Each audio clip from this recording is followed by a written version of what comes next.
So I guess we've all had an experience of doing something rather personal to us, and it's not things that are necessarily like, well, some are scripted, and it's not, you know, things that we've written for other people. This has been our own sort of personal responses to science. What would you have anything to add to that? Well, yeah, I mean, going off from what Cyan said about our own personal responses towards material to introduce our own life in the way of scientific concepts of, for example, she had the whole time spoken word piece, and which was her own writing, Moment Man, which was my own life story in a way, scripting that and putting that into a way to make the audience just remember what it was like to be a person in that position of growing up, in a way that something that only a life experience can teach you.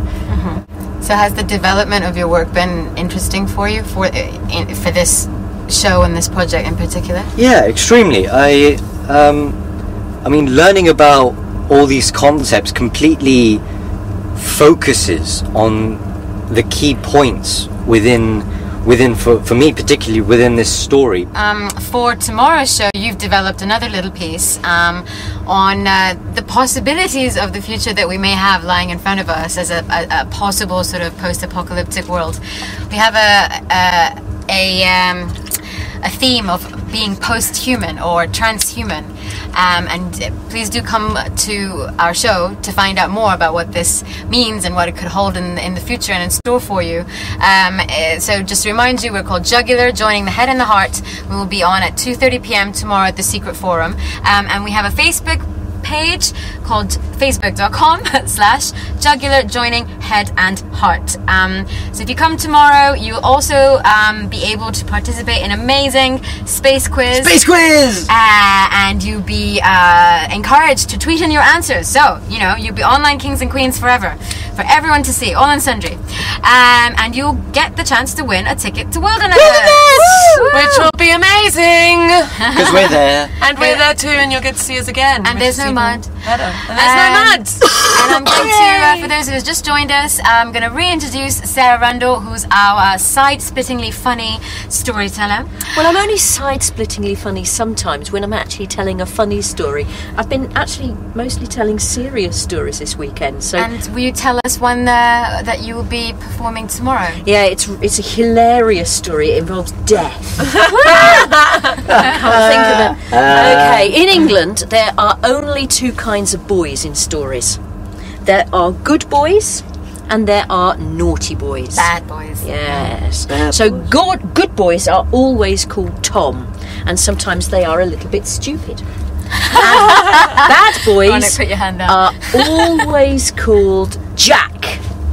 And there was a boy called Jack, and he lived with his mum because they were busy having a credit crunch and he couldn't afford to move out. You know how it is with the boomerang generation. Exactly. So he was living with his mum, and his mum was a little bit poorly.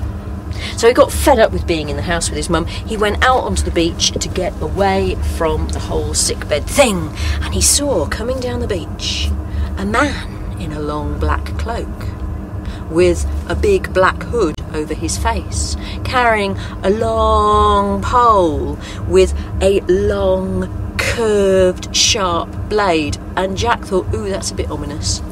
That looks like the Grim Reaper to me. And he thought, he's come from my mum. Bloody hell, he's come from my mum. So the thing to do is to play on Death's vanity, right? So he challenges Death to a duel. He says, I bet you can't get inside that bottle of water.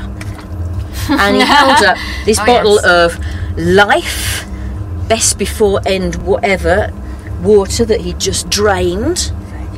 And said, yes, of course I can get into that bottle of water. And he made himself smaller and smaller and smaller, became a kind of miasma or cloud, went into the bottle.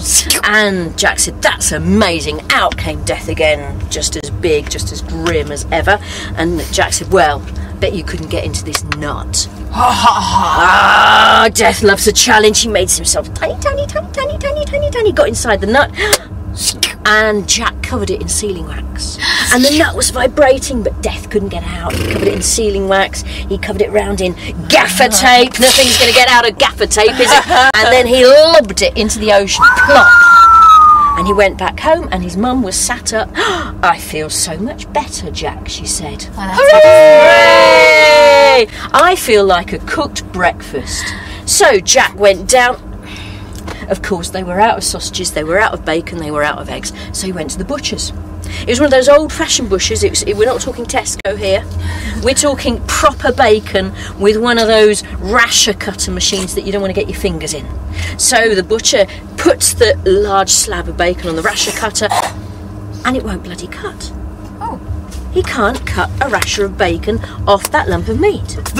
Never mind, he gives Jack some eggs, 6 eggs. Jack takes them home. At least he can do scrambled eggs for his mum, right? Scrambled eggs on toast. Perfect recovering from invalid food. So then he tries to crack an egg. He can't crack an egg. The eggs, they're like rubber eggs. He thinks, I'm going to take these back. He's giving me duff eggs. He goes out into the garden. He thinks, I'm going to make some vegetable soup. He starts to try and pull some carrots and onions. They won't pull out of the soil. And he has to go back to his mum. All he can give her is a glass of water. And she said, what's the matter? And he told her how the meat won't cut, the eggs won't crack, the vegetables won't come out the soil. And she gave him a funny look and said, what have you been doing, Jack? What have you been doing? And he had to tell her about the encounter with the gothic-dressed gentleman on the beach. And she said, oh, Jack, if there's no death, then there's no life. You gotta go back and let him out. Jack went down to the beach. He found the nut. He let Death out. His mum had to go, just so that everybody else could have life. Woohoo!